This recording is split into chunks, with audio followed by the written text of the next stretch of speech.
Magandang hapon sa inyong lahat mga idol. Mayroon pong balita ngayon na ito ay kinumpirma sa atin. Taga ibang bansa po ito mga idol, no? Taga malapit po sa Iran itong taong ito. Pilipino po siya, nakatira po sila doon ngayon. Ang kinatatakutan nila, yung narinig po nila ngayon doon na balita, kasi ang Vietnam naghahanda na tungkol sa bantaan po ng Iran at ang USA. Ang natatakutan po ng ating nag-request yung kung bakit daw matapang ang Iran, kasi mayroon pala silang hinahawak-hawakan po ngayon na posibleng tablahan na lang. Ito po ang napapakinggan po nila doon mga idol, yung pinag-uusapan po doon sa Iran na itong nag-request sa atin. Rinig na rinig po nila kasi kumakalat po itong mga balita po doon na kung sakali man nalusobin po sila ng USA, tablahan, may gagamitin sila. At marami daw mga bansa ang madadamay dito. Kaya pakinggan po natin yung nag-request sa atin.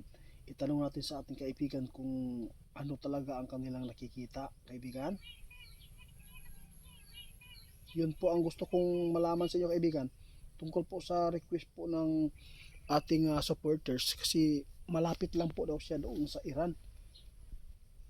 Kaya nakakatakot po itong balita niya, kasi narinig po niya mga usap-usapan doon kung lusubin daw ang Iran sa US, tablahan. Ibig sabihin nito kaibigan, ano po ba ang ipinagmamalaki po nila? Bakit sobrang tapang din yung taong ito, kaibigan?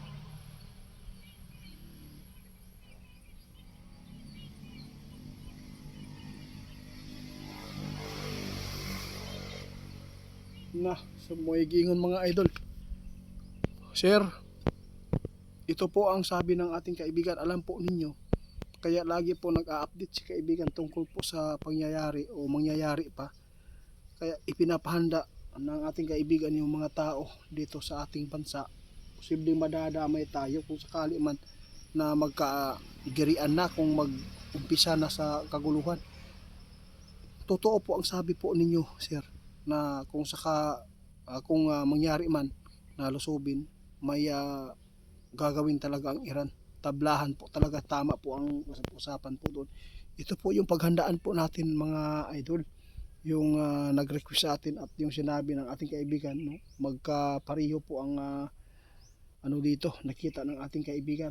Kasi sabi po ng ating kaibigan, mayroon po talaga silang mga hinahawak-hawakan po ngayon na malakas na sandata na pwedeng kumitil ng milyong tao dahil sa pamamagitan nitong sinasabi nila na hindi ko lang babanggitin, no, kasi mahirap na, kasi ayaw po natin mapalo, tapos may lason pa kaibigan.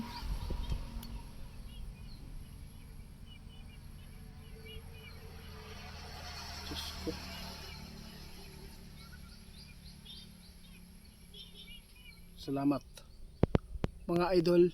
Si kaibigan nag-advise ngayon, kung mayroon man po mga kamag-anak ninyo dyan sa malapit sa USA, malapit sa Iran, kung nagpaabot sila sa inyo na maghanda ang bansa natin, i-share po ninyo daw yan, sabi ng ating kaibigan. Huwag natin itago para maraming makakarinig at maraming makapaghanda. Ito po yung nakakatakot mga idol. Kapag mangyari itong digmaan, kung tablahan man, posible madadamay tayo. Ang Russia mga idol, ang pinakadelikado, at ang China. Kasi ang nakita ni kaibigan, pwede pagtulungan po ang USA sa dami pong gusto magpabagsak nito dahil po kay Trump. Kasi si Trump sobrang higpit at marami nakabenepisyo sa mabuting pamumuno niya. Kaya sa lahat ng makapanood sa amin mga idol, kailangan natin mag-imbak talaga ng mga tubig at pagkain. Kung sino man po ang nakagawa ng bunker, swerte ninyo. Alam po ninyo, safety po kayo kung sakali man na mangyari kung mangyari talaga ang digmaan, gamitin po ang sinasabing nok. O yun, pag ginamit yun, ibig sabihin nito, tapos ang tao. Hindi man mauubos, pero maraming mainutil. Alam po niyo guys, pag pumutok yan, pwedeng agad mapatay ang mga pananim natin. Ang swerte dito, yung nakapagtanim po, na inaani ang mga laman sa ilalim ng lupa. Kaya kami, wala kaming pagkukulang na magpapaabot. Kasi mahirap paniwalaan po ito mga idol eh. Mahirap talaga paniwalaan na itong pagpapaabot namin, ito po yung nakita ng ating kaibigan. Kaibigan ninyo, salamat po ha. Oo, sige. Guys, ito po ang tandaan natin.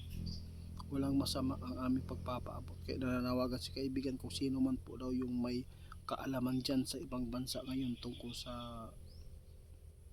bantaan ng Iran at USA. I-share po daw ninyo dito sa ating mga kamag-anak sa Pilipinas. Yung mga kamag-anak sa Pilipinas, kapag may balita po doon sa ibang bansa, i-share din po ninyo para kumalat at maraming makakuha ng pamamaraan at makapaghanda.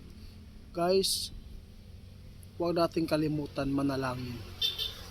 Walang ibang makakatulong sa atin, walang ibang makapagligtas sa atin, walang ibang makakatulong sa atin at hindi kaiiwan nito, ang Panginoon lamang. Salamat mga idol, mag-ingat tayo lahat. Pasensya na po kung lagi naman tayo nagpapaabot ng ganitong klaseng mga uri na mga problema sa buhay. Salamat po. Paki-report kay Ghost Hunter 88 fans po mga idol. Scammer po yan at ninanakaw po ang video natin.